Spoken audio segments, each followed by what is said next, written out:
অসতম সদ্গমায়, তমসম জ্যোতির্গমায়, মৃত্যুমা অমৃতগমায়। হে পরমেশ্বর, তুমি আমাদের অসৎ থেকে সতের পথে নিয়ে চলো। তুমি আমাদের আধার থেকে আলোর পথে নিয়ে চলো। তুমি আমাদের মৃত্যু থেকে অমৃতের পথে নিয়ে চলো।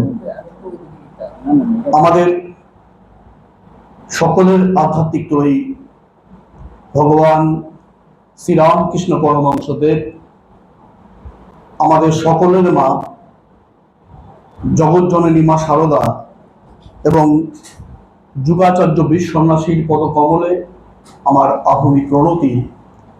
এবং আজকের এই বিশেষ সন্ধ্যায় বিবেকানন্দ ভাব সমন্বয় কেন্দ্রের সহযোগিতায় এবং শাশ্বত নির্ভীক প্রতীক ও বিধানপল্লী শ্রীরামকৃষ্ণ পাঠাগারের যে অমৃত প্রয়াস, সেই প্রয়াসে আমি সামিল হতে পেরে নিজেকে কৃতার্থ মনে করছি। আমরা যে আধ্যাত্মিকতার ভাবসাগরে সবাই মিলে একটু অবগমন করার চেষ্টা করব, তার মূল সুরই হচ্ছে শরণাগতি, শরণাগতি, শরণাগতি। অর্থাৎ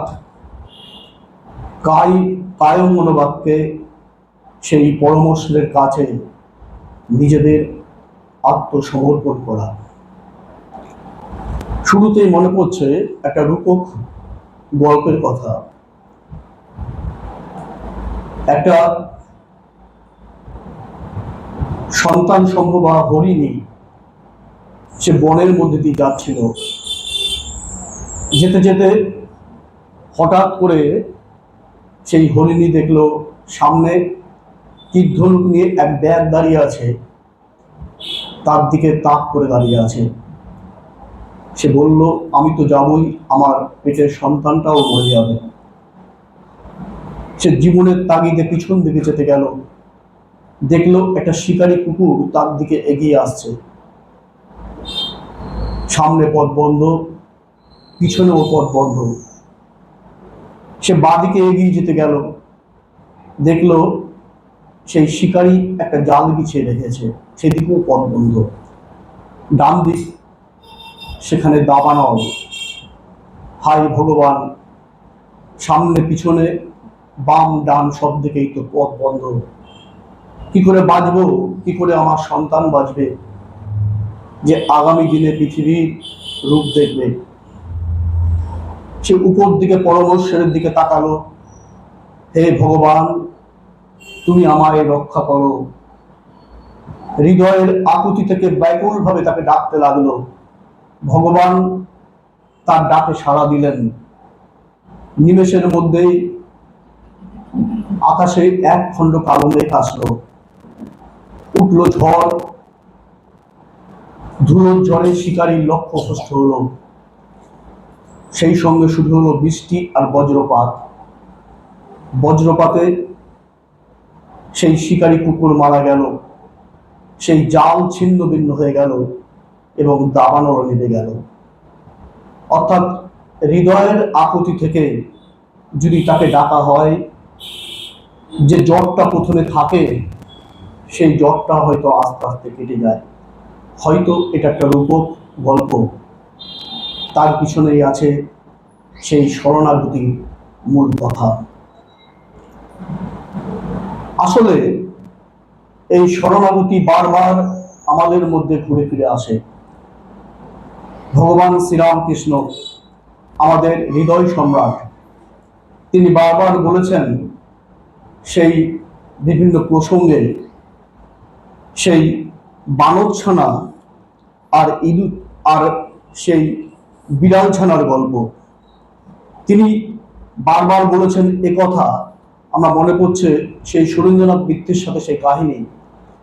মদমাতাল সুরেন মিত্র 800 টাকা সে যুগে মায়না পেত। মানুষকে মানুষ মনে করতো না, অহংকারে এবং টগমগ। তার দুই বন্ধু রাম দত্ত এবং মনমোহন, বলল, চলো একদিন দক্ষিণেশ্বরে পরমহংসের কাছে যায়। তিনি বললেন, যেতে পারি তোমাদের পরমহংসের কাছে, কিন্তু সে যদি ব্যবহারবাই করে তাহলে তার কানটি মরে দেবো। একটা বিশেষ দিনে দুই বন্ধুর সাথে সেই গেলেন সুরেন বাবু। ঠাকুর জানতেন তিনি আসবেন, ভাববাই জনার্দন তিনি জানতেন আগামী দিনে তাকে দিকে করাতে হবে, রামকৃষ্ণ মঠ মশানের যে বীজ তার মাধ্যমে অঙ্কুরিত করতে হবে বরানগর মঠের মধ্যে দিয়ে। সুরেনবাবু আসলেন, ঠাকুর তাকে পাত্তাও দিলেন না, সে এক কোনায় দাঁড়িয়ে থাকছিল। কিন্তু ঠাকুর তার ছোট্ট ঘরটিতে আসল কাজটি করছিলেন তার ভক্তদের সামনে। সেই ভক্তদের বলছিলেন সেই বাদর ছানা আর বিড়াল ছানার গল্প। যে বাদর ছানা সে মা বাদরের পেটটা ধরে রাখে, মা বাদর তাকে পেটে আঁকড়েও রাখতে পারে, আবার ছুঁড়ে ফেলেও দিতেও পারে। কিন্তু যে বিড়াল ছানা সে ওসব কিছু করে না। সে যখন দরকার পড়ে মিউ মিউ মিউ বলে ডাক দেয়, আর এই মিউ মিউ ডাক শুনেই মা সঙ্গে সঙ্গে ছুটে যায় সেই বাচ্চাটিকে ঘেটিটা ধরে তাকে কয়লার গাদায় অথবা বড় বাবু তুলতুলে বিছানায় রেখে দেয়। অর্থাৎ সেই মিউ মিউ ডাক ঠাকুর সুরেনের কানে, অর্থাৎ আমাদের কানেও সুরেনের মাধ্যমে পৌঁছে দিলেন একটাই কথা, আগামী প্রজন্মের কাছে, শরণাগত শরণাগত শরণাগত। তাই এই শরণাগত কথাটা বারবার যেন ঘুরে ফিরে আসছেন। সেই শ্রীকৃষ্ণ অর্জুনকে বলেছেন যে কেউ যদি অনন্য চিন্তন করে আমাকে ডাকে, আমি তাকে রক্ষা করতে আসবই আসবই। একবার আমরা দেখলাম সন্ধ্যাবেলায় দুর্বাসা মুনি তিনি এসছেন যুধিষ্ঠিরের কাছে। আর দুর্বাসার মুনি তো বটেই, কিন্তু হঠাৎ হঠাৎ রেগে যান, যে অভিশাপ দেন চিন্তার বিষয়। এসে সন্ধ্যাবেলায় সে দ্রৌপদীর কাছে বললেন, আমি ক্ষুধার্ত, আমায় কিছু খেতে দাও। দ্রৌপদী মহা সমস্যায় পড়ে গেলেন, খাবার তো কিছুই নেই। তিনি তখন ডাকলেন তার প্রাণের যে ইষ্ট শ্রীকৃষ্ণকে। শ্রীকৃষ্ণ আসলেন, এসে বললেন রান্নাঘরে চলো।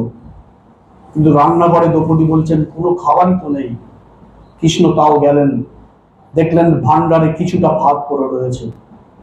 কৃষ্ণ সেটা খেলেন, খাওয়ার পরে ঢেকুর তুললেন এবং সেই দুর্বাসা মুনিও আত্মতৃপ্ত হলেন, সন্তুষ্ট হয়ে ছিলে গেলেন। অর্থাৎ সেই দ্রৌপদী ডেকেছিলেন কৃষ্ণকে এবং তিনি সমস্যার সমাধান করে দিলেন। ঠাকুরকে একদিন রসিক মেথর বলছেন, ঠাকুরকে যদি কেউ ডাকে ঠাকুর তাকে দেখবেনই। তা রসিক বলছেন, ঠাকুর তুমি তো আমার কোনো গতি করলে না। ঠাকুর বললেন, ওরে তুই মদটা একটু কম করে খাস। রসিক বলল, ঠাকুর রোজ রোজ তো আর নটবর পাজা মরে না, সেই দিন নটবর পাজা মরেছিল তাই একটু বেশি করে মদ খেয়েছিলাম। ঠাকুর বললেন, শেষে সেদিন তোরও হবে। ঠিক তাই রসিক মেথর যেদিন চলে যাচ্ছেন, তাকে তুলসী মঞ্চে নিয়ে যাওয়া হচ্ছে, সে দেখছে ওই তো আলোর প্রকাশ, ওই তো আমার ভগবান শ্রী রামকৃষ্ণ এসেছেন, দুই হাত দিয়ে তুলসী মঞ্চ দিয়ে আমাকে ধরে নিয়ে যাচ্ছেন। অর্থাৎ সেই রসিক মেথরকেও ঠাকুর উদ্ধার করলেন। আসলে এই যে শরণাগতি, আমরা সবাই আচার্য শঙ্করের নাম জানি। সেই আচার্য শঙ্কর তার ভবান অষ্টভমে তিনি যেন ঠাকুর অর্থাৎ সেই দুর্গা দেবী ভবানীর উদ্দেশ্যে তার হৃদয়ের আত্মী প্রপন্নতা শরণাগতি যেন ছড়ে পড়েছিল। সেই ভবান অষ্টভমের শেষের দিকে বলছেন সেই শঙ্কর আচার্য শঙ্করের মতো যিনি পুরুষকারের মূর্ত প্রতীক, তিনিও বলছেন, বিবাদে বিষাদে প্রমাদে প্রকাশে জলে বা অনলে পর্বতে শত্রু মধ্যে অরণ্যে শরণ্যে সদামান প্রবাহী গতিস্তং গতিস্তং তমেকা ভবানী। অর্থাৎ সেই আচার্য শঙ্করের মতো যিনি কঠোর অদ্বৈতবাদী ছিলেন, তিনিও বলছেন, গতিস্তং গতিস্তং তমেকা ভবানী, তুমি আমার এ ভবানী, তুমি আমার একমাত্র গতি, তুমি ছাড়া আমার কোনো গতি নেই। অর্থাৎ পুরুষকারের পরেও যে সেই শরণাগতি দরকার, সেটা আচার্য শঙ্করও দেখিয়ে দিয়েছিলেন। শুধু তাই নয়, সেই মহাভারতের সেই গীতার কাহিনী শুরুর দিকে শ্রীকৃষ্ণ অর্জুনকে বলছেন, তুমি পুরুষকালের মূর্ত প্রতীক, সূর্য বীর্যের প্রতীক, তুমি যুদ্ধ করো। তখন তিনি তাকে কোনো শরণাগতির মন্ত্র দিচ্ছেন না, তিনি যুদ্ধের মন্ত্র দিচ্ছেন, বলে কেউ আত্মীয় স্বজন কেউ নেই, তুমি যুদ্ধ করো। কিন্তু যখন মহাভারত শেষ, অষ্টদশ অধ্যায়ে, তখন সেই শ্রীকৃষ্ণ অর্জুনকে দিচ্ছেন শরণাগতির মন্ত্র, সর্বধর্মান পরিত্যজ্য মামেকং শরণং ব্রজ অহং তাং সর্বপাপেভ্যো মোক্ষয়িষ্যামি মা শুচি। সব কিছু তুমি ত্যাগ করে তুমি আমাকেই ধরো, সেই শরণাগতির মন্ত্রই দিচ্ছেন অর্জুনকে সেই ভগবান শ্রীকৃষ্ণ। আমরা খুব সুন্দর ছন্দবদ্ধ কয়েকটি লাইন, যাতে সেই আকুতি ভগবানের উদ্দেশ্যে আকুতি আত্মি প্রপন্নতা ছড়ে পড়েছে সেই প্রপন্ন গীতা বা পাণ্ডব গীতায়। কোন সাধক বা ভক্ত এটা রচনা করেছেন সেটা জানা যায় না, আমি অন্তত জানি। সেখানে সেই সাধক বলছেন, তমেব মাতা চ পিতা তমেব তমেব বন্ধুশ্চ সখা তমেব তমেব বিদ্যা ধনেরং তমেব তমেব সর্বং মম দেব দেব। তমেব সর্বং মম দেব দেব, তুমি আমার সব, তুমি আমার পিতা, তুমি আমার মাতা, তুমি আমার সখা, তুমি আমার বন্ধু, তুমি আমার বিদ্যা জ্ঞান, তুমি আমার ধন, তুমি আমার স্বর্গ। অর্থাৎ এই যে আকুতি, এই যে আরতি, এটাই যেন শরণাগতির প্রথম এবং শেষ কথা। মহাপ্রভু শ্রী চৈতন্য দেবের একজন অন্যতম পার্শ্বদ ছিলেন সনাতন গোস্বামী। সেই সনাতন গোস্বামী একটা বিখ্যাত গ্রন্থ ছিল, সেই গ্রন্থটির নাম হরিভক্তি বিলাস। সেই হরিভক্তি বিলাসে বলা হয়েছে বারবার যে ভক্তি রসের শেষ কথাই হচ্ছে শরণাগতি। তো সেখানে শরণাগতি 6টি প্রকারভেদ বলা হয়েছে। শরণাগতি 6 ভাগে বিভক্ত। আনুকূল্যস্য সংকল্প, প্রতিকূল্যস্য বর্জনম, গোত্রিত্বের শরণং যথা, রক্ষিতে বিশ্বাস, আত্মনিক্ষেপ এবং কার্পণ্য, এই 6টি ভাগ। আনুকূল্যস্য সংকল্প অর্থাৎ যা আমার ভগবানকে পাওয়ার পক্ষে অনুকূল, সেটাকেই আমি জীবনে আঁকড়ে ধরব। আর প্রতিকূল্যস্য বর্জনম, ভগবানকে পাওয়ার পথে যা আমার সঙ্গে বাধা আসে, বিঘ্ন আসে, তাকে আমি জীবন থেকে বর্জন করব। আমরা যখন জপ ধ্যান করি, চোখ বুঝলেই রাজ্যের চিন্তা হট্টগোল আমাদের মাথায় চলে আসে। তখন কি বলা হয়েছে? বিক্ষেপ আর প্রত্যাহার। আমরা কি করি? প্রত্যাহার, প্রতিকূল্যস্য বর্জনম, চেষ্টা করি তাকে আস্তে আস্তে রাইট অফ করা, কমিয়ে দেওয়া। তারপরে 3 নম্বর যেটা বলা হয়েছে, সেখানে বলা হয়েছে যে রক্ষিষ্যতি বিশ্বাস, বিপদে আপদে সম্পদে এমন মোর প্রার্থনা, কিন্তু আমার প্রার্থনা এটাই, তুমি আমাদের বিপদে আপদে সম্পদে সবসময় রক্ষা করবেন। তিনি আমাদের রক্ষা করেন এবং বারবার আমরা দেখেছি, সামনের দিকে আরো দেখবো বারবার ঠাকুর কিভাবে রক্ষা করছেন। শরণাগতি যদি কেউ চূড়ান্ত জায়গায় যায়, ঠাকুর কিভাবে রক্ষা করে তার ভক্তকে। কিছুটা না বললেই নয়, অন্তত এখন স্বামী বিবেকানন্দ, নরেন্দ্রনাথ, শিকাগো ধর্মসভা, আমরা সবাই জানি 11ই সেপ্টেম্বর 1893 ভারতবর্ষের আধ্যাত্মিকতার বিজয়ী পতাকা পৃথিবীর দরবারে তিনি পৌঁছে দিয়েছিলেন। কিন্তু তার আগের ব্যাকগ্রাউন্ড, দীর্ঘ 2 মাসের সমুদ্র যাত্রার পর স্বামীজি যখন পৌঁছালেন, সামনে শুধু চরম বিপদ। তিনি দেখলেন যে ধর্মসভায় নাম দিতে গেলে প্রথম দরকার কোনো স্বীকৃত সংগঠন অথবা কোনো গণ্যমান্য ব্যক্তির রেকমেন্ডেশন লেটার। তার কাছে কিছুই ছিল না, সেই সঙ্গে পকেটে টাকা কড়িও প্রায় শেষ। স্বামীজি ভাবলেন আর কি করব, এসছি যখন কিছুটা সময় থেকে যায়, দেখি তিনি তো স্বামীজি ছাড়া তো মানুষ নয়, সেটা একটা অন্য চ্যাপ্টার। স্বামীজি চললেন অপেক্ষাকৃত কম খরচার শহর বোস্টনের দিকে, এবং এখানেই হলো সেই লক্ষ্মীশ্বতী ইতি বিশ্বাস।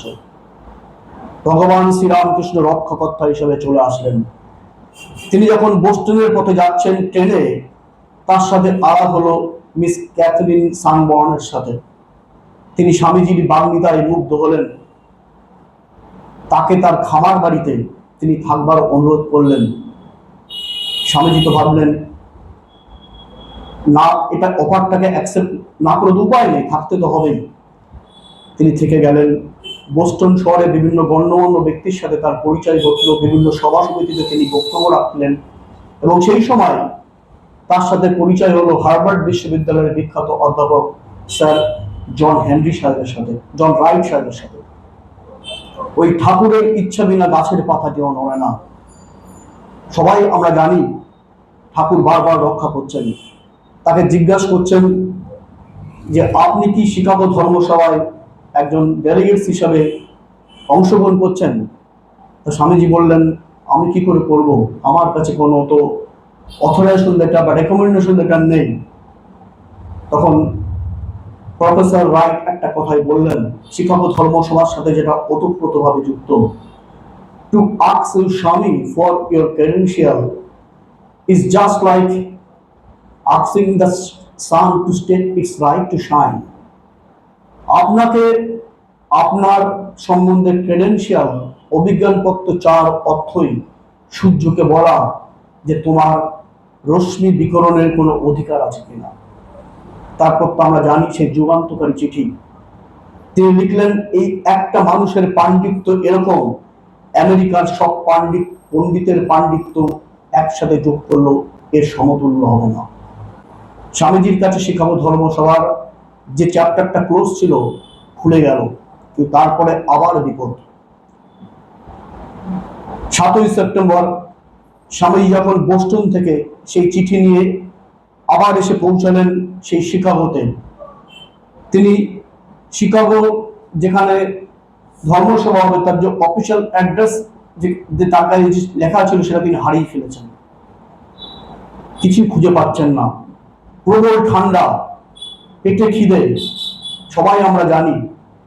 স্বামীজি সারা রাত একটা পরিত্যক্ত রেলগাড়ির কামরায় কাটালেন, রাত কাটালেন। ভিক্ষা করলেন, ভিক্ষা পেলেন না। 10 তারিখ তিনি একটা বড় রাস্তার পাশে তিনি জড়সড় হয়ে বসে রয়েছেন। দেবদূত হয়ে আসলেন, ভগবান শ্রীরামকৃষ্ণই পাঠালেন তার সপ্ত ঋষির এক ঋষিকে উদ্ধার করবার জন্য, রক্ষা করতে। নেমে আসলেন, উল্টো দিকের বাড়ির দরজা খুলে গেল, দোতলা থেকে নেমে আসলেন একজন সুন্দরী মহিলা, ডাব্লু ওয়েল নেমে আসলেন। তিনি বললেন, Swami, are you the delegates to the parliament of religion? আপনি কি শিকাগো ধর্মসভার একজন ডেলিগেটস? স্বামীজি বললেন, হ্যাঁ। তিনি তাকে তার ঘরে নিয়ে গেলেন। তারপরে তো জানি আমরা ইতিহাস ইতিহাস ইতিহাস। আসলে বলার বিষয় হচ্ছে এটাই, ওই হরিভক্তি বিলাসে যে মূল যে একটা বলা ছিল যে শ্রেণী যে রক্ষিষতি ইতি বিশ্বাস, যিনি রক্ষা করার, যদি তাকে হৃদয় থেকে ডাকা যায় তিনি রক্ষা করবেনই করবেন। আরো অনেক কিছু পরে দেখা যাবে। তো স্বামীজিকে তিনি বারবার রক্ষা করলেন। এবং শরণাগতি আরেকটা যে শ্রেণী বিভাগ, সেটা হচ্ছে আত্মনিক্ষেপ, আত্মসমর্পণ, অর্থাৎ নিজেকে সম্পূর্ণভাবে, নিজের বলে আর কিছু নেই, ভগবানের কাছে আত্মসমর্পণ করা। এবং আমরা কথামৃতে আমরা বিভিন্ন সময়ে দেখেছি যে কিভাবে ঠাকুর উপাসকরা ভগবান শ্রীরামকৃষ্ণের কাছে নিজেকে আত্মসমর্পণ করেছিলেন। গিরিশচন্দ্র ঘোষ, বলরাম বসু, নবগোপাল ঘোষ এবং অবশ্যই মাস্টারমশাই আসবেন। তারা শরণাগতির এক একটা অনন্য উদাহরণ। গিরিশচন্দ্র ঘোষ চিন্তাই করা যায় না কতটা শরণাগতি ছিল। গিরিশ ঠাকুরকে বলছেন, আমি এত বড় পাপী যে যেখানে বসি 7-8 ফুট গর্ত হয়ে যায় এবং পাহাড় সেই গর্তে ডুবে যায়। ঠাকুর বললেন, সেই পাহাড় তো তুলোর পাহাড়, তুই মাকে একবার ডাক, মা ফু দেবে, ওই তুলোর পাহাড় উড়ে যাবে। ঠাকুর গিরিশকে বলল, তোর যা কর্ম, অর্থাৎ নাটক তুই কর, নাটক তুই লেখ, সেই সঙ্গে একটু স্মরণ মননটা রাখিস। গিরিশ বলছেন যে স্মরণ মনন কিভাবে রাখবো ঠাকুর? তুই যখন সকালে উঠবি আর বিকালবেলা একটু স্মরণ মনন করবি। তা গিরিশ বলছে যে সকাল কখন হয় আমি তো জানি না, ঘুম থেকে উঠতে উঠতেই দুপুর হয়ে যায়, আর বিকাল মানে তো আরেক মোহ নিদ্রা, মানে মদ মাতাল হবে বিকালের পরেই, সূর্য যখন অস্ত যাবে। ঠাকুর বললেন, ঠিক আছে, তুই তাহলে যখন রাতের বেলা খাবি তখন অন্তত একটু স্মরণ মননটা করিস। গিরিশ বলছে, ঠাকুর যখন খাই তখন আর কিছু মনে থাকে না। যে তুই তাও পারবি না, তুই তাহলে যখন ঘুমাবি তখন অন্তত একবার করিস। বলছে, তুই যখন ঘুমাবি, কখন ঘুম আসে যখন জানি না, আর ঘুম আসলে চোখ জুড়ে যায়, আমার তো স্মরণ মনন করার কোনো সম্ভবই না। অর্থাৎ গিরিশ পুরোপুরি ঠাকুরের কাছে নিজেকে স্যারেন্ডার করছে, কোনো মুখে এক হৃদয়ে এক না, যা মনে আসছে বলছি। ঠাকুর তখন বলছে, ঠিক আছে, তোর কিছু করতে হবে না, আমাদের তোর বকল মাদে। গিরিশ তো বললো, ভারী মজা, আমার তো কিছুই করতে হবে না, বকলমা দিয়ে দিয়েছি। কিন্তু যে বকলমা দিয়া যে কি ভয়ঙ্কর, কি ডেঞ্জারাস, তা ভক্ত ভৈরব গিরিশের জীবনে দেখা গেল। তার নিজের বলে কিছুই নেই। গিরিশের স্ত্রী সুরত মারা গেছে। গিরিশ বুঝেছিল, উপলব্ধি করেছিল তার ওই স্ত্রীর জন্যই তার ওই গুরু কৃপা হয়েছিল, কিন্তু সে কাঁদতে পারছে না। তার হৃদয় থেকে হৃদয় ভেঙে যাচ্ছে, হাহাকার হাহাকার, কিন্তু তাও সে কাঁদতে পারছে না। কি কারণ? এই চোখের জলেরও তার কোনো অধিকার নেই, সেও তো ভগবান শ্রীরামকৃষ্ণকে সমর্পণ করেছে। তার ছোট্ট সন্তানটি চলে যাচ্ছে। গিরিশ ভেবেছিল ভগবান শ্রীরামকৃষ্ণের এই রুচি খাওয়ার গল্প আছে, ভগবান শ্রীরামকৃষ্ণ এই বুঝি ছোট ওই সন্তান হয়ে এসছে, সে মারা গেছে, তাও গিরিশ কাঁদতে পারছে না। এই বকলমা দেওয়ার যে কি অভিজ্ঞতা, যে শরণাগতি কি হতে পারে, গিরিশ তার চূড়ান্ত উদাহরণ দিয়েছিল। বলরাম বসু, বলরাম বসুর পরিবার একই সূত্রে বাধা। ভগবান কিছুক্ষণ আগে গৌতমদা বলছিলেন, কাউন্টডাউন শুরু হয়ে গেছেন, ঠাকুর আসছেন জগন্নাথ দেব। তা বলরাম বসুর পরিবার এমন ছিল, জগন্নাথের প্রসাদ ছাড়া তারা জলস্পর্শ করতেন না, এরকমই পরিবার। তার জন্য ঠাকুর বলতেন, বলরামের অন্ন শুদ্ধ। ঠাকুর বলরাম বসুর বাড়িতে 100 বারের বেশি এর জন্যই পদার্পণ করেছিলেন। তা বলরাম বসুর অসুখ হয়েছে, ঠাকুর তাকে নিজে স্পর্শ করছেন, ছুঁচেন, বলছেন কেউ অসুস্থ হলে তাকে আমি স্পর্শ করতে পারি না, পাছে অসুখের যন্ত্রণায় মাকে ভুলে যায়, কিন্তু বলরামের কথা আলাদা, ও অসুখের মধ্যেও ওই ভগবানকে ডাকে। বলরাম বসু তাকে লাটু মহারাজ বলছেন, আপনি আপনার খাটটা তো একটু বড় করতে পারেন। বলরাম বসু কি হবে বড় করে, মাটির শরীর মাটিতেই চলে যাবে, বরং যে টাকা বাঁচবে সেই টাকা দিয়ে ঠাকুর আর ঠাকুরের ভক্তদের সেবা হবে। বলরাম বসুর শেষের দিকে যখন তিনি চলে যাচ্ছেন, তার স্ত্রী কৃষ্ণ ভামিনী কেঁদেই চলেছেন। বলরাম বসু বলছেন, তুমি কাঁদবে না, আর আমার এই ঘরে গুরু ভাতারা ছাড়া আর কেউই থাকবে না। কৃষ্ণ ভামিনী দেবী দেখলেন আকাশ থেকে এক খণ্ড সাদা মেঘ, সেখান থেকে একটা রথ এগিয়ে আসছে। রথের মধ্যে ভগবান শ্রীরামকৃষ্ণ বসে আছেন। তিনি আস্তে আস্তে রথ থেকে নামলেন। বলরাম বসু যে ঘরে শুয়েছিলেন তাকে হাত ধরে নিয়ে গেলেন। শরণাগতির কি ফল! বলরাম বসুর শ্রাদ্ধ ক্রিয়া চলছে। তিনি যখন মারা গেছিলেন স্বামীজি ছিলেন না।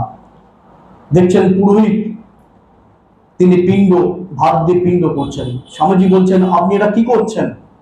বলে, কেন পিণ্ড? স্বামীজি বলছেন, কেন বলরাম বাবু কি ভূত হয়েছেন? তিনি তো অমর হয়ে গেছেন, তার তো মুক্তি হয়ে গেছেন। শরণাগতি এটাই যেন প্রথম এবং শেষ কথা। অনেকক্ষণ হয়ে গেছে। এখন নবগোপাল ঘোষ 1 জানুয়ারি 1886 ঠাকুরের সেই কল্পতরু তোমাদের চৈতন্য হোক। রাম দত্ত ছুটে গিয়ে নবগোপাল ঘোষকে বলছেন, যাও বসে আছো কেন, এবেলায় কিছু গিয়ে দিয়ে নাও। নববাবু আসলেন, বললেন, ঠাকুর আমার কি কিছু হবে না? তিনি বললেন, তোমারও হবে। সকালবেলা একটু জপ করতে পারো? নবগোপাল বাবু বলছেন, আমি সংসারী মানুষ, ছাপোষা মানুষ, আমার জপ করার সময় কোথায়?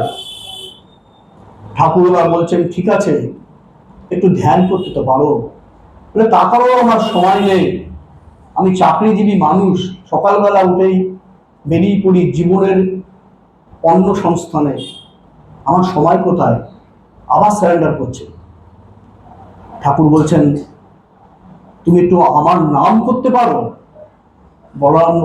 নববাবু বলছেন, হ্যাঁ তা পারি। তারপরেই হয়ে গেল একটা নতুন ইতিহাস। তিনি ওই যে হাওড়ায় কলকাতার বাবুল বাগানে তার যে বাড়ি ছিল, পৈতৃক বাড়ি, সে বাড়ি ছেড়ে চলে গেলেন হাওড়ার রামকৃষ্ণপুরে, কারণ তার সাথে তার গুরুর নাম যুক্ত। তার নাম হয়ে গেল জয় রামকৃষ্ণ। তিনি যখন অফিস যেতেন দুহাত দিলে জয় রামকৃষ্ণ বলতেন, যখন অফিস থেকে আসতেন একই কথা। আর পাড়ার ছেলেরা বলতো, ওই আসছে জয় রামকৃষ্ণ, তার ভিত্ত গেটের মুখে বাতা ছানিয়ে থাকতো, লুকিয়ে দিত। তার ফল কি দেখলাম?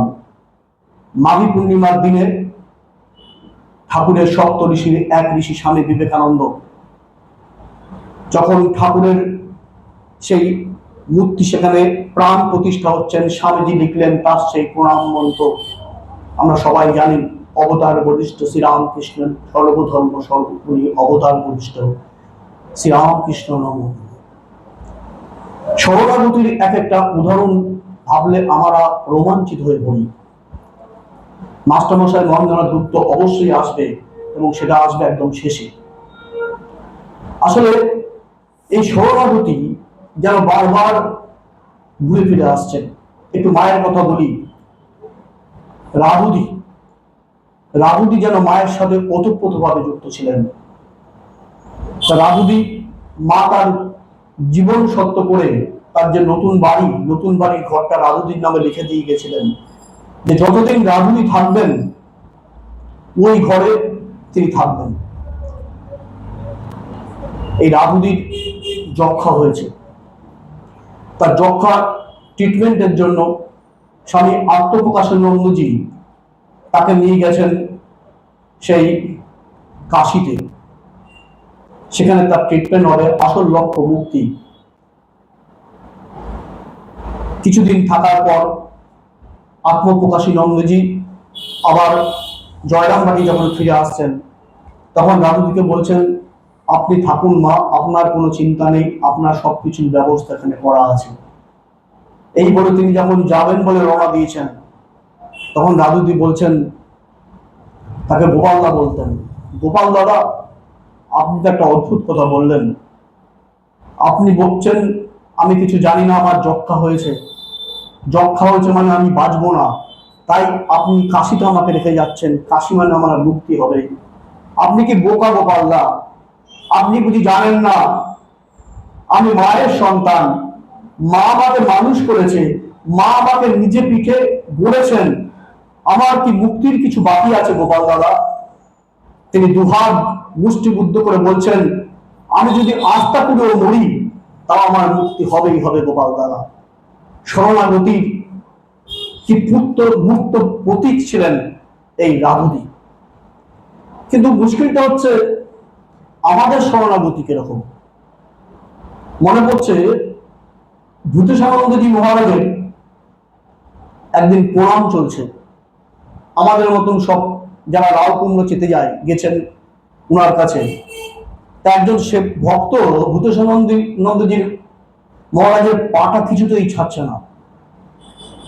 তা মহারাজ বলছেন, কি হলো কি হলো, তুমি বুঝি খুব ব্যাকুল হয়ে পড়েছে? সেবক বলছে, দেখো তো, ও বুঝি খুব ব্যাকুল হয়ে পড়েছে, পাটা যেন ছাড়ছে না। তখন তাকে তুলেছে সেবক। তখন সে মহারাজকে বলছেন, মহারাজ, আমার বাড়ির ভাড়াটে 4 বছর ধরে উঠছে না, সে যেন উঠে, তার ব্যবস্থাটা করলে ভালো হয়। আমাদের শরণাগতি হচ্ছে এরকম। তাই ঠাকুর কথামৃত দেখি, কেন কথামৃত হৃদয়ের সাথে আমার যুক্ত হয়ে গেছে, কথামৃত তাই ঠাকুর দেখি প্রাণ কৃষ্ণকে বলছেন, তিনি লাউ কুমড়ো দেন না, তিনি অমৃত ফল দেন, তিনি প্রেম জ্ঞান বিবেক বৈরাগ্য দেন। সেই কথামৃত ঠাকুরের গল্প। একজন আরবদার, তার গুদামে যে চাল আছে, খুব ইঁদুর এসে চাল খেয়ে যাচ্ছে। আরবদার তখন কি করলেন, উপরে সেই কুলোর মধ্যে কিছু খই মুরগি রাখলো। আমরা বোকা ইঁদুর, ইঁদুর এসে সেই খই মুরগি খাচ্ছে খুব আনন্দ করে, আর মরে যাচ্ছে, বিষ আছে। নিচে যে সেই অমৃত ফল চাল আছে সেটা জানতে পারছি না। আমরা লাউ কুমড়ো পেয়ে আনন্দ পাই, সেই আমাদের চাওয়া ঠিক সেরকমই চাওয়া। 1983 সাল, তখন বেলুর মঠে আছেন ব্রহ্মজ্ঞ সন্ন্যাসী সূর্যি মহারাজ, স্বামী নির্বাণানন্দজি মহারাজ, ব্রহ্মানন্দের সেবক। তার সাথে দেখা করতে এসেছেন ভারতবর্ষের প্রাক্তন প্রধান বিচারপতি অজিতনাথ রায়, সঙ্গে এসেছেন কর্ণাটক হাইকোর্টের প্রধান বিচারপতি। তারা মহারাজজিকে প্রণাম করে বলছেন, মহারাজজি কিছু বলুন, আপনি অমৃত কথা। সূর্যি মহারাজ বলছেন, all I surrender to God, never to man. Surya মহারাজের জীবনও ছিল ঠিক এরকম, শুধু ঠাকুরের কাছে শরণাগতি। তার শরীর খুব খারাপ।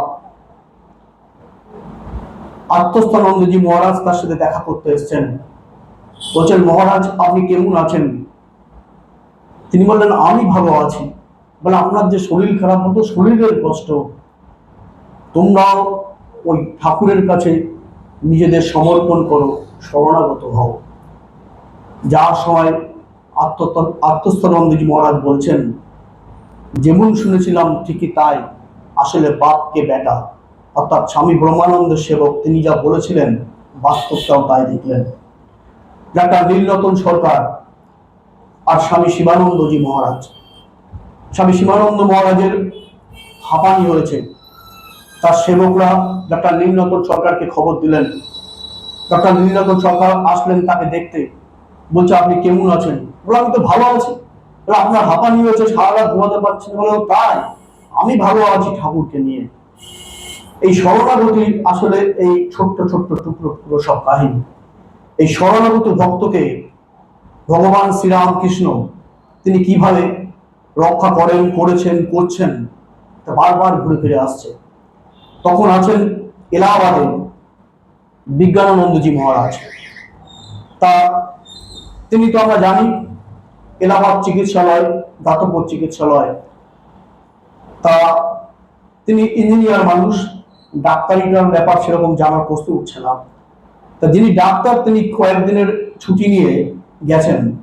এদিকে বিজ্ঞানানন্দ মহারাজ দেখছেন যে মহা বিপদ, লাইনে অনেক রুগী দাঁড়িয়ে আছে, পেশেন্ট দাঁড়িয়ে আছে, তিনি আর কি করবেন।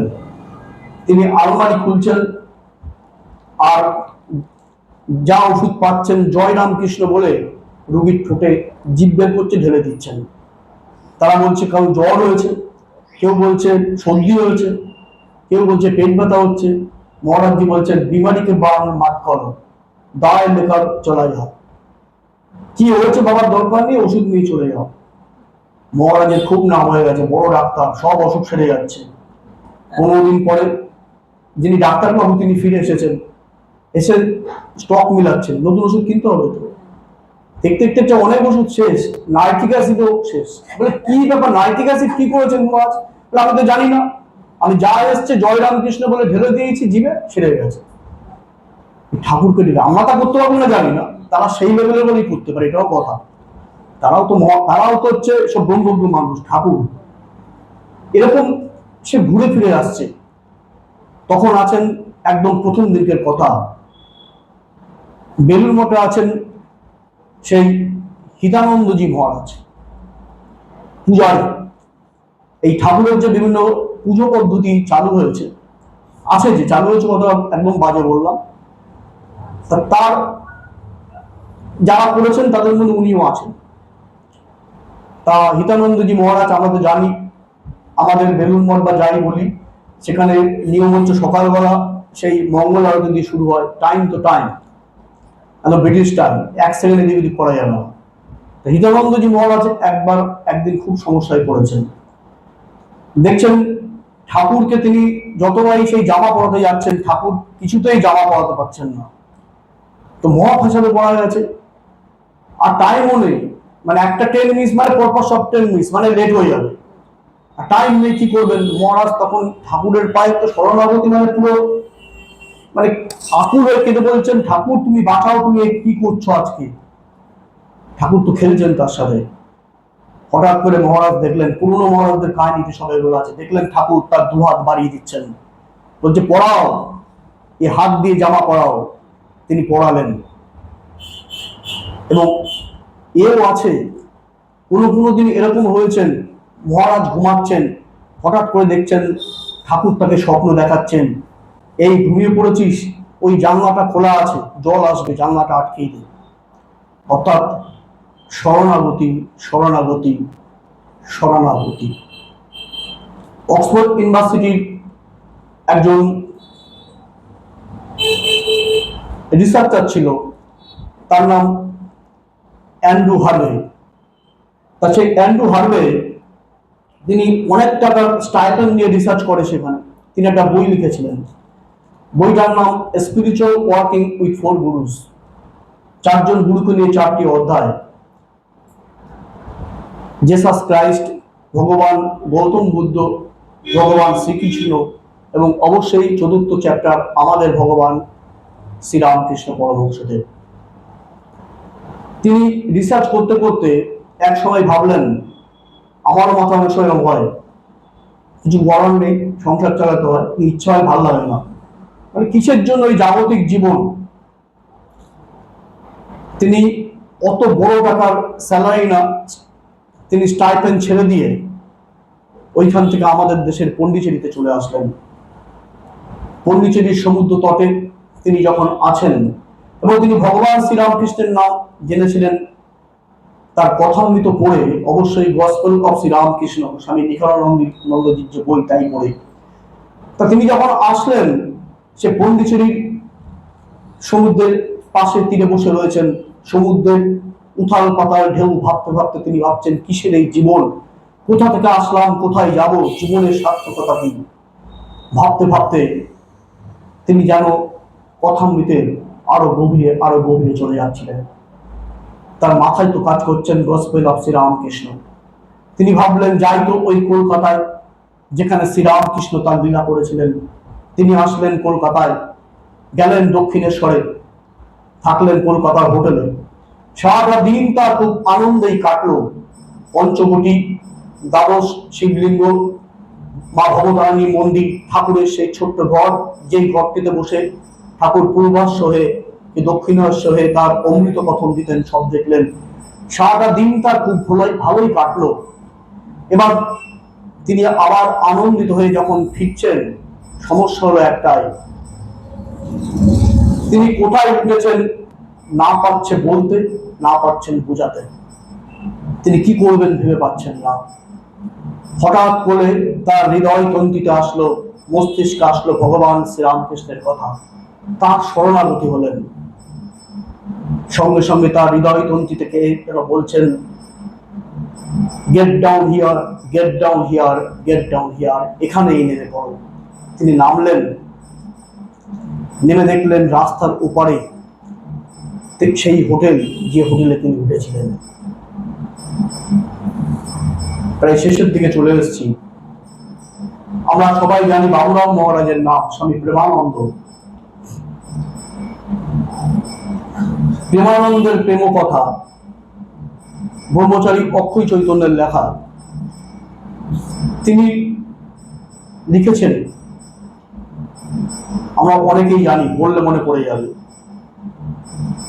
তখন বেলুর মঠে আছেন বাবুরাম মহারাজ আর তার সেবক ভরত মহারাজ। আর বাবুরাম মহারাজ মানেই ঠাকুরের কিছু মিষ্টি কথা, তাই স্বামী প্রেমানন্দ সেই সঙ্গে যারা আসবেন ভক্তদের ভোগ খাওয়াবেনই খাবেন। একদিন ঠিক এরকমই দুপুরের পরে কিছু ভক্ত এসেছে সেই বেলুর মঠে। তা তখন বাবুরাম মহারাজ ভরত মহারাজকে বলছে, দেখো তো এদের কিছু প্রসাদের বা খাবারের ব্যবস্থা করা যায় কিনা। ভরত মহারাজ খোঁজ খবর নিলেন, নিয়ে বললেন আজ কিছু করার সুযোগ নেই। তিনি বললেন, মহারাজ আজকে কিছু করা যাবে না, আর যারা রান্না করে তারাও ঘুমিয়ে পড়েছে, কালকে ব্যবস্থা হয়ে যাবে। কিন্তু তিনি তো বাবুরাম মহারাজ ছাড়বেন না। তিনি জানতেন যে বিকালবেলা ঠাকুরকে যে ভোগ বিতরণ দেওয়া হবে সন্ধ্যাবেলায়, দুটো সন্দেশ রাখা আছে। তা তিনি বললেন ভরত মহারাজকে যে ওই যে দুটো সন্দেশ ঠাকুরকে বিকালবেলা দেওয়া হবে, সেই দুটো ঠাকুরকে নিবেদন করো, সেই দুটি এদের দিয়ে দাও। এখন মহারাজ বলেছেন, ভরতের তো কিছু করার নেই, ইচ্ছা না থাকলেও রাজি হয়ে গেল, কিন্তু মনে খুব গোসা হয়েছিল। রাগের চোটে 3টে নাগাদ সে বেলুড়ে গঙ্গার পরে বসে রয়েছে। 3:30-র সময় মন্দির খোলা হবে, 3:05-10 হবে। এই সময় বেলুড়ে গঙ্গার ঘাটে একটা নৌকা এসে ভিড়ল। নৌকা থেকে একজন ভদ্রলোক নেমে এসে একটা চিঠি নিয়ে এসছেন। বলছেন এখানে বাবুরাম মহারাজ কে আছে। ভরত মহারাজের তো হেভি লেগে আছে, বলে দেখুন দেখুন ওদিকে যান, জানতে পেরে যাবেন বাবুরাম মহারাজ কে আছে। কিছুক্ষণ পরে আরেকজন এসে একটা চিঠি ভরত মহারাজকে দিয়েছে। আর দেখছেন দূরে বাবুরাম মহারাজ দাঁড়িয়ে আছে স্বামীজির সেই মন্দিরের বারান্দায়। চিঠিটা বাবুরাম মহারাজ পাঠিয়েছে। ভরত মহারাজ দেখছে চিঠিতে লেখা আছে, আমি কলকাতার একজন মিষ্টান্ন ব্যবসায়ী, 1 নৌকা ভর্তি মিষ্টান্ন পাঠাইলাম। যদি এই মিষ্টান্ন দিয়া সন্ধ্যা বেলায় ঠাকুরের ভোগ নিবেদন করা হয়, আমার জীবন ধন্য হয়ে যাবে। ভরত মহারাজ চিঠি দেখছেন আর তার 2 চোখ দিয়ে অকুল ধারায় জল পড়ছে। তখন বাবুরাম মহারাজ বলছেন, ভরত তুমি দুটো মিষ্টির জন্য দুঃখ পাচ্ছিলেন, আর ভাববাই জনার্দন দক্ষিণেশ্বরের গোড়ারায় কিছু করতে পারেন না এমন কিছু নেই। তিনি নিমেষের মধ্যে সবকিছু পরিবর্তন করতে পারে। তিনি 1 নৌকা মিষ্টি পাঠিয়েছেন। শরণাগতি শরণাগতি শরণাগতি। তা শরণাগতির একদম শেষের পর্যায়ে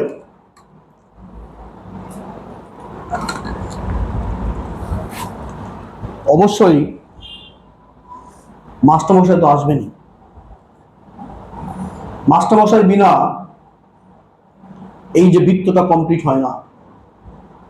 যে মাস্টারমশাইকে ঠাকুর বলেছিলেন তুমি যখন জন্মেছিলে আমি ওই পাড়াতেই ছিলাম। অর্থাৎ মাস্টারমশাইয়ের সাথে ঠাকুরের জন্ম জন্মান্তরের যেন সম্পর্ক। তাই মাস্টারমশাই যখন চলে যাচ্ছেন বলছেন, মা ঠাকুর আমায় তোমায় কোলে তুলে নাও। ঠাকুরও তাই কোলে তুলে নিলেন। 4 জুন 1932 যখন মাস্টারমশাই চলে যাচ্ছেন, আমরা জানি ঠাকুরের যে অন্তলীলা হয়েছিল কাশীপুর উদ্যান বাটিতে 11ই ডিসেম্বর থেকে 16ই আগস্ট পর্যন্ত, এবং ঠাকুর স্থূল শরীরে চলে যাওয়ার পরে তার দাহ করা হয়েছিল কাশীপুর উদ্যান বাটিতে। ঠাকুর কিন্তু তাকে ছাড়লেন না। তার সবচেয়ে যারা কাছের আছে, যাদের জীবনটা সম্পূর্ণ অনাসক্ত বলেছিলেন ঠাকুর, বলরাম বাবুর সাথে, সেই মাস্টারমশাইকেও কিন্তু ডেকে নিলেন। তাই মাস্টারমশাইকেও কিন্তু দাহ করা হলো সেই কাশীপুর উদ্যান বাটিতে। তাই মাস্টারমশাই বলেছিলেন তার জীবনের অ্যাম্বিশন কি গিরিশ বাবুকে, যদি যাবো গো বাপের বাড়ি তার সঙ্গে যাবো গো তোমার সাথে। অর্থাৎ বাপের বাড়ি গেল তোমার সাথেই যাব, তাই তোমার সাথেই গেলেন, তার সাথেই গেলেন। ঠাকুর তার 2 ইন্দ্রকে আমাদের সামনে রিপ্রেজেন্ট করেছিলেন। এক ইন্দ্র নরেন্দ্র, যিনি ত্যাগীদের রিপ্রেজেন্ট করেছিলেন, যিনি ঠাকুরের যে মূল বার্তা মেসেজ সর্বধর্ম সমন্বয়, জীবে প্রেম করে যেই জন সেই জন সে দিছে ঈশ্বর, যত্র জীব তত্র শিব, তার বাণী শিকাগো পুস্তিকা মালার মধ্যে দিয়ে, শিকাগো বক্তৃতা মালার মধ্যে দিয়ে শুধু 11ই সেপ্টেম্বর না, বিশ্ব সমক্ষে ভগবান শ্রীরামকৃষ্ণ দেখালেন, দেখো এই যুগের অবতার চলে এসেছেন ধরাধামে। স্বামীজির কাজ ছিল এটা। আরেকজন ছিলেন মাস্টার মশাই, তিনি আমাদের মতো সংসারী মানুষ, ব্যথিত পীড়িত ক্লান্ত। আমরা কথায় কথায় বলি জীবন যন্ত্রণা, আমরা বলি এ জীবন আর ভালো লাগছে না, কিন্তু জীবন আমাদের ভালো লাগে। আমরা সেই ঠাকুরের কথামৃতর মতো আশ মাসির সেই আশের গন্ধ শুনতেই ভালোবাসি, আমরা রজনীগন্ধা ফুলের গন্ধ শুনতে ভালোবাসি না। আমরা সেই ঠাকুরের কথামৃতর মতো সেই উটের মতো বাবলা কাটা ছিটিয়ে যে রক্ত আমাদের জীবে ঝরছে তার নাম নোনতা স্বাদই আমাদের ভালো লাগে। আমরা জানি সংসারতি, সংসার যা সরে সরে যাবে, আছে বিরহ বেদনা দুঃখ যন্ত্রণা, তার মধ্য দিয়ে আমাদের উঠে দাঁড়াতে হবে। তার জন্যই আছেন ভগবান শ্রীরামকৃষ্ণ। তিনি একটাই মন্ত্র দিলেন, আমাদের মতো সংসারী মানুষ মাস্টারমশাইয়ের মধ্য দিয়ে, অনাসক্ত মাস্টারমশাইয়ের মধ্যে দিয়ে কিছুই থাকবে না। যে অনিত্য নিয়ে তুমি ভাবছো সেটা থাকবে না, নিত্য থাকবেন একটাই, তিনি ঈশ্বর আল্লাহ নাম সত্য মন্ত্রে ভগবান, সেই ভগবান শ্রীরামকৃষ্ণ। সেই নিত্যকেই ধরে রাখতে হবে, শরণাগতি শরণাগতি শরণাগতি। 11ই মার্চ 1883 ঠাকুরের, আসলে গত সপ্তাহে পড়তে দেখলাম আমি এটাকে দিয়ে শেষ করাই ভালো। 11ই মার্চ 1883 ঠাকুরের জন্ম উৎসব পালন করা হচ্ছে। গতকাল এটা নিয়ে বলতে হয়েছিল, এই ব্যাপারটা নিয়ে, যেটা নিয়ে এখন একটুখানি বলবো। এবং সেদিনকে যেন দক্ষিণেশ্বরে এক আনন্দের বন্যা বয়ে গেছেন, ঠাকুরের জন্মোৎসব পালন হচ্ছে। ঠাকুর বলছেন যে লজ্জা ঘৃণা ভয় 3 থাকতে নয়। যারা দুয়াতে ভগবানের নাম কীর্তন করতে পারে না তাদের আর কিছুই হবে না। অনেকেই আছেন, রাখাল আছেন, মাস্টারমশাই আছেন, নিত্যগোপাল আছেন, ভবনাথ আছেন, কালীকৃষ্ণ আছেন। তা ভবনাথ আর কালীকৃষ্ণকে ঠাকুর বলছেন, নে তোরা গান গা। গৌতমদা যে গান করেন সেটা দিয়ে শেষ করা ঠিক হবে মনে করছি। তারা গাচ্ছেন, ধন্য ধন্য আজ দিন আনন্দকারী, ভক্ত সমাজ আজ স্তুতি করে তোমারই, নাহি চাই প্রভু ধন জন্মান, নাহি প্রভু অন্য কাম, প্রার্থনা করে তোমারে আকুল নরনারী, তব পদে প্রভু লইন শরণ, কি ভয় বিপদে, কি ভয় মরণ, অমৃতের খনি পাইনি যখন, জয় জয় তোমারই। আমরা ধন জন মান কিছুই চাই না, আমরা চাই ভগবান শ্রীরামকৃষ্ণ তোমাকে, যেন তোমার পাদপদ্মে আমরা স্থান পাই। কারণ কি, তিনি আমাদের অমৃতের খনি, তিনি আমাদের চন্দননগরের ফরাসডাঙ্গা। ব্রিটিশ আমলে চন্দননগরে ফরাসি প্রশাসন অ্যাডমিনিস্ট্রেশন ছিল, তাই ব্রিটিশ আমলে যেসব স্বাধীনতা সংগ্রামী ছিল তারা ব্রিটিশ প্রশাসন থেকে মুক্তি পাওয়ার জন্য, উদ্ধার পাওয়ার জন্য চলে যেতেন চন্দননগরের ফরাসডাঙ্গা। ব্রিটিশ প্রশাসন কিছু করতে পারতেন না। আমাদের ফরাসডাঙ্গা ভগবান শ্রীরামকৃষ্ণ মুক্তির দিশারি, মুক্তির পথ দেখান। এপারে ওপারে অমৃতের সেতু বাঁধিয়া গিয়েছে যারা, তুমি তাদেরই অগ্রগণ্য। হে ভগবান, তোমারে প্রণাম, তোমারে প্রণাম, তোমারে প্রণাম। শিব শিব মহাশিব, শিব রাম কৃষ্ণ নাম, ব্রহ্মা বিষ্ণু সর্বদেব, রামকৃষ্ণ নিত্য নাম। ঠাকুরমা স্বামীজিকে প্রণাম এবং উপস্থিত সবাইকে আমার অন্তরের শ্রদ্ধা এবং নমস্কার।